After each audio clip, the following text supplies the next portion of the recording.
Welcome students. Exercise 7.3 का first question देखिए। उस त्रिभुज का क्षेत्रफल ज्ञात कीजिए जिसके शीर्ष पहले भाग में हमें दिए हुए हैं 2, 3, -1, 0, 2, -4 और ऐसे दूसरे भाग में भी दिए हुए हैं। तो पहला भाग देखो इसका। त्रिभुज के क्षेत्रफल का सूत्र क्या होता है?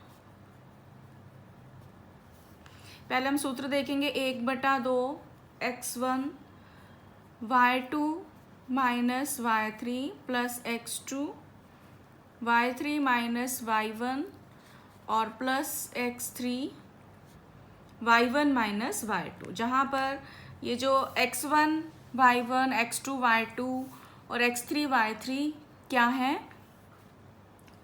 त्रिभुज के शीर्ष हैं।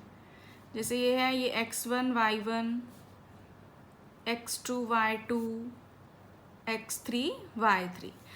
तो अब देखिए पहले भाग में 3 शीर्ष हमें दिए हुए हैं। तो x1 का मान हमने लेना है 2, y1 3, x2 -1 y2 0 x3 2 और y3 -4।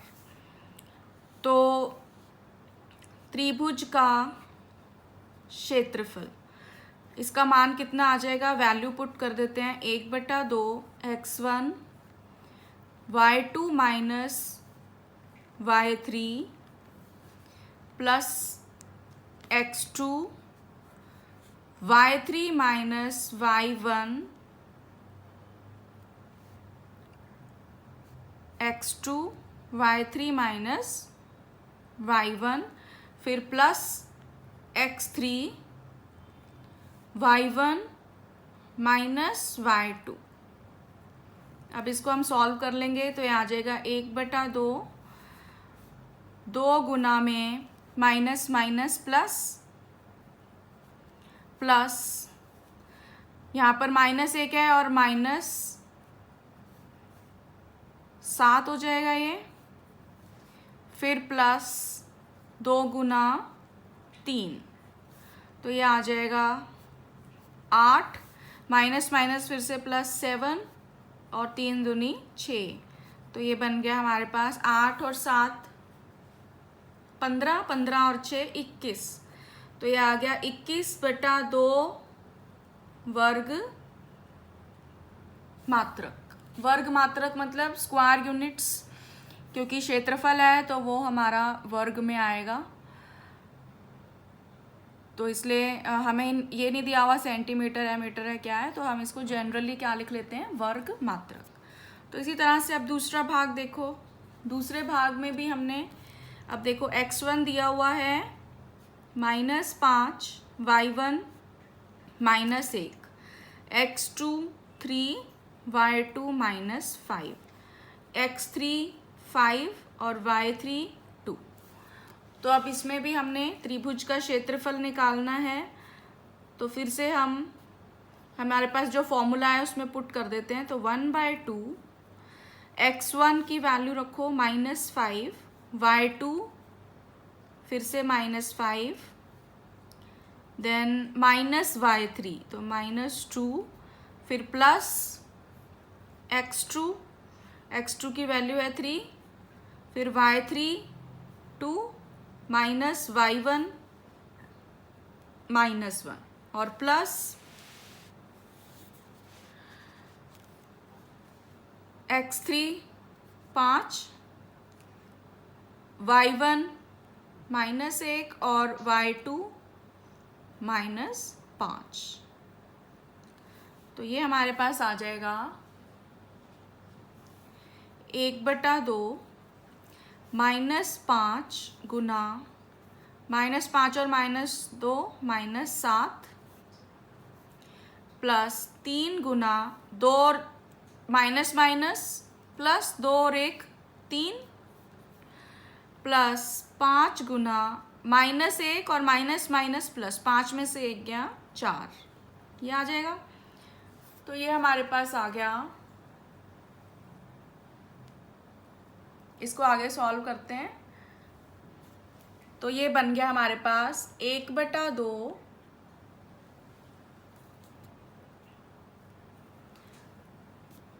-5 गुना -7 हुआ 35, जमा 3 गुना 3 9 और 5 गुना 4 20। तो ये आ गया 1/2, 35 और 9 44, 44 और 20 64। तो ये आ गया 64 का आधा 32 वर्ग मात्रक। ये क्षेत्रफल आ गया हमारा दिए हुए त्रिभुज का, जिसके शीर्ष हमें दिए हुए हैं। तो ये पहला सवाल था। अब इसका दूसरा सवाल देखिए। अब दूसरे सवाल में हमें दिया हुआ है,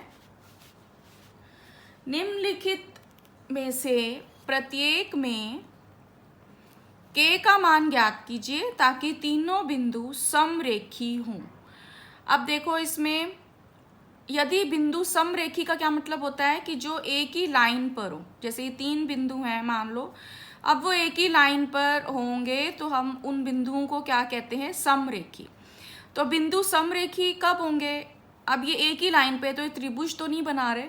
तो समरेखी अगर बिंदु होंगे तो उनका जो त्रिभुज का क्षेत्रफल होगा उन शीर्षों का, वो किसके बराबर होगा, 0 के बराबर। तो हम यहाँ पे क्या लिखेंगे कि यदि 3 बिंदु समरेखी हों तो त्रिभुज का जो क्षेत्रफल होता है उसका मान कितना आना चाहिए, 0। तो अब पहले भाग में x1 हमने ले लिया 7, y1 -2, x2 5, y2 1, x3 3 और y3 k। अब त्रिभुज का जो क्षेत्रफल है वो किसके बराबर आना चाहिए, 0 के। तो अब त्रिभुज के क्षेत्रफल का सूत्र लगाते हैं। तो 1/2 x1 y2 minus y3 plus x2 y3 minus y1 plus x3 y1 minus y2 equal to किसके होना चाहिए, 0 के। तो ये दो यहाँ पर आकर ये तो 0 ही हो जाएगा। तो यहाँ से हमारे पास क्या आ गया, अब इसको अंदर वाली ब्रैकेट को हम खोल लेते हैं। तो 7 माइनस 7k प्लस अभी k 5k और माइनस माइनस प्लस 5 2 ज़ा 10, फिर माइनस यहाँ पर आ जाएगा -3, तो -9 इक्वल टू 0। अब इसको हम सॉल्व कर लेंगे तो ये आ जाएगा 7 और 10 17, 17 में से 9 गया तो 8 और -2k इक्वल टू 0। तो यहाँ से हमारे पास 2k आ गया बराबर 8। तो k का मान कितना आ गया, 8/2, यानी कि k बराबर 4। तो यहाँ से हमारे पास k का मान हम इस प्रकार निकाल सकते हैं।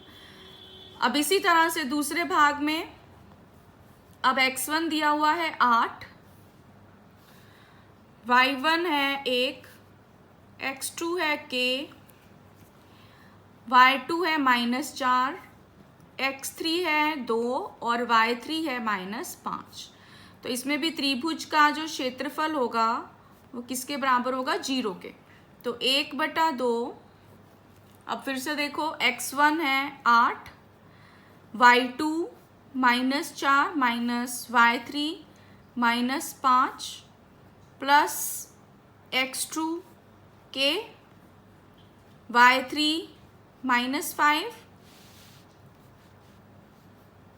Minus y1 1 plus x3 2, y1 1 minus y2 -4। ये आएगा बराबर 0। 2 इधर जाके फिर से 0 हो जाएगा। अब अंदर की वैल्यूज हम खोल लेते हैं। तो ये बना 8, अब यहाँ देखो -4 minus minus plus 5 plus k, -5 -1 -6 plus 2 और 1 प्लस 4 इक्वल टू 0। तो यहाँ से आ गया 5 में से 4 गया 1, तो 8 गुना 1 जमा -6k जमा 2 गुना 4 और 1 5 बराबर 0। तो ये यहाँ से हमारे पास कितना आ गया, 8 - 6k जमा 10 बराबर 0। तो 10 और 8 18 - 6k बराबर 0। तो यहाँ से 6k का मान कितना आ गया, 18। तो k की वैल्यू आ गई 18/6 यानी कि 3। तो k का मान इस केस में कितना आ गया, 3। तो यही हमने निकालना था। तो इसी के साथ दूसरा सवाल समाप्त हुआ। तो आगे के वीडियोस देखने के लिए मेरे चैनल को सब्सक्राइब करें और इस वीडियो को लाइक और शेयर करें। Thank you.